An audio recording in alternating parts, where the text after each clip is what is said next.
अस्सलामुअलैकुम वरहमतुल्लाह। अचानक क्यों इज्तिमागाह पहुँचे कमिश्नर और कलेक्टर।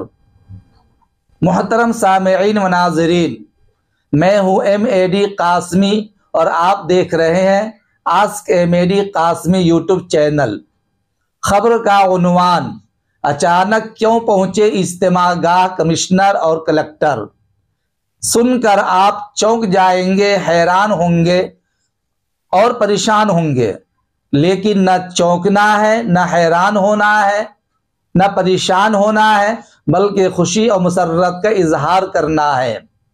भोपाल आलमी तबलीगी इज्तिमा भोपाल के ईंट खेड़ी में 8 दिसंबर से शुरू होगा, जो 11 दिसंबर तक चलेगा। 8 दिसंबर की सुबह बाद नमाज फज्र दरसे कुरान से इज्तिमा का आगाज होगा और 11 दिसंबर को सुबह 10 बजे के करीब लंबी मजलिस और तवील दुआ के साथ इख्तिताम पजीर होगा। 4 दिन तक चलने वाला ये आलमी तबलीगी इज्तिमा में तकरीबन 10 लाख से जायद लोगों की शिरकत होगी। हिंदुस्तान के अलावा बैरून हिंद के 15 ममालिक से जायद मुल्कों की जमातें शरीक हो रही है।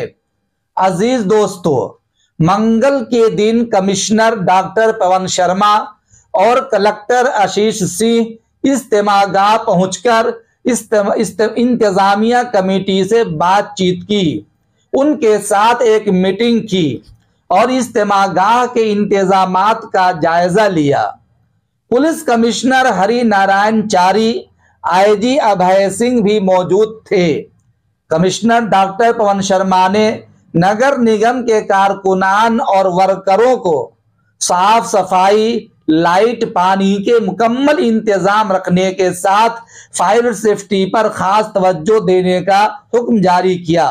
यकीनी बात है, पुलिस कमिश्नर हो या IG हो, कलेक्टर हो, चूंकि शहर में होने वाले तमाम प्रोग्राम ये जिम्मेदार होते हैं और इतनी बड़ी तादाद में शहर भोपाल के ईंट खेड़ी के अंदर जमात वालों की शिरकत हो रही है, कोई भी नागहानी हादसा हो सकता है। वैसे तो इज्तिमागाह में इंशाअल्लाह किसी तरह का कोई हादसा पेश नहीं आया आज तक और न आएगा, लेकिन इम्कानी शक्ल है कभी ऐसा हो सकता है। सफाई का मसला है, लाइट का मसला है, पानी का मसला है, ट्रैफिक का मसला है और इस तरीके से फायर वगैरह का मसला आता है। तो ऐसे मौका पर इन बड़े जिम्मेदारों की जिम्मेदारी बनती है कि वो महकमा लेवल पर, सरकारी लेवल पर ये सब काम की देख रेख करे, निगरानी करे। चुनांचे इंतजामिया कमेटी से इन लोगों ने मिल करके मीटिंग भी की, जायजा भी लिया, बातचीत भी की और हर तरह की मदद और ताउन की उम्मीद दिलाई। फायर सेफ्टी पर खास तवज्जो देने का नगर निगम के वर्करों को हुक्म भी जारी किया। उन्होंने फायर सेफ्टी ऑफिसर को रिहर्सल करने और आग पर काबू पाने वाली गाड़ियों की तादाद बढ़ाने के साथ साथ हर वक्त हर हालत से निपटने के लिए तैयार रहने का हुक्म भी जारी किया। चूंकि कसीर तादाद में लोग जमात में शिरकत करते हैं, ठंडी का मौसम है और सर्दी की वजह से तकलीफ बढ़ने का खतरा रहता है, उम्र दराज लोग भी शरीक होते हैं, इलाज और मुआवजा के लिए, अद्वियात के लिए हर तरह से ताउन की उम्मीद दिलाई और ये कहा कि गरचे इज्तिमागाह के अंदर दवाओं का और प्राइवेट डॉक्टरों का इंतजाम होता है, लेकिन बड़े पैमाने पर अगर इलाज की जरूरत पड़ जाए तो शहर के बड़े बड़े 30 हॉस्पिटलों को इस खिदमत के लिए मुतय्यन कर दिया है। ट्रैफिक वगैरह क्लियर रहे, इसके लिए भी उन्होंने पुलिस के जिम्मेदारान को जिम्मेदारी सौंप दी है। वैसे तो इज्तिमा के जो रजाकार खुद्दाम होते हैं ट्रैफिक का निजाम खुद संभालते हैं, लेकिन बैरिकेड पुलिस का होना जरूरी होता है ताकि उनका ताउन साथ में रहे।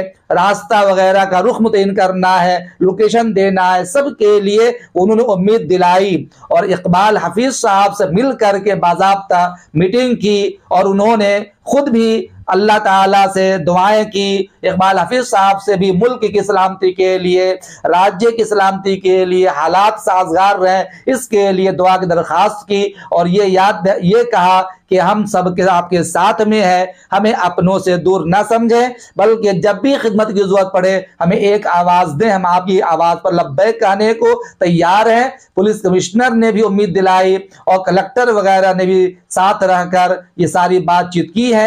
उम्मीद करता हूं कि ये खबर सुन करके आपको खुशी होगी और ये अच्छी बात भी है कि सरकारी अफसरान अगर पहुंच जाए इज्तिमागाह के अंदर तो इसकी वजह से हर तरह के खतरा टल जाते हैं। वैसे इज्तिमागाह में कोई खतरा तो हो नहीं सकता, लेकिन बहरे कैफ एक इम्कानी शक्ल पैदा होती है। हमें खुशी है कि सरकारी महकमे के लोग और पुलिस महकमे के लोग खुद पहुंच करके इकबाल हफीज साहब को और दीगर जिम्मेदारान को उम्मीद दिलाई है। इस तरह खुशी का इजहार करते हैं और हम सभी अब ये दुआ करते हैं कि चूंकि 8 तारीख की सुबह से ही ये प्रोग्राम होना है, अल्लाह ताला इस होने वाले इज्तिमा को कबूल फरमाए, तमाम हाजरीन को, शुरका को कबूल फरमाए, मुआविनीन खुद्दाम को कबूल फरमाए और जो लोग भी दामे दिरमे कदमे सुखने इसमें ताउन कर रहे हैं, हर एक के ताउन को अल्लाह ताला बेहद कबूल फरमाए और पूरी जमात को अल्लाह ताला सलामती के साथ काम करने और इज्तिमा को खैर आफियत से मुनक़िद करने की पूरी उम्मत मुस्लिमा को तौफीक इनायत फरमाए। अस्सलामु अलैकुम व रहमतुल्लाह।